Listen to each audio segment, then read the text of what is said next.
Welcome! In front of me I have MIBRO Watch Lite 2 and I'm gonna show you how to change the screen timeout duration on this watch.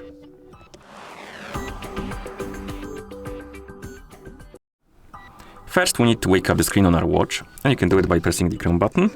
And once you wake up the screen, you can press the Chrome button again to open the menu. Then scroll through the menu, find the settings icon and tap on it to enter the settings. In settings, find the option called display and then tap on it. And here you will see the option called lock screen. Tap on it. And now you will see the duration. So you have 5 seconds, 10 seconds, 20 seconds, 30 seconds and 1 minute. Select the one you like, for example 20 seconds, and then press the Chrome button a couple of times to go back to watch face.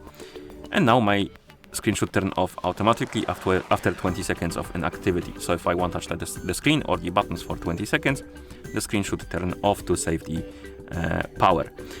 And it should be quite soon. I believe it should be maybe now, or maybe not, I guess, maybe a bit longer.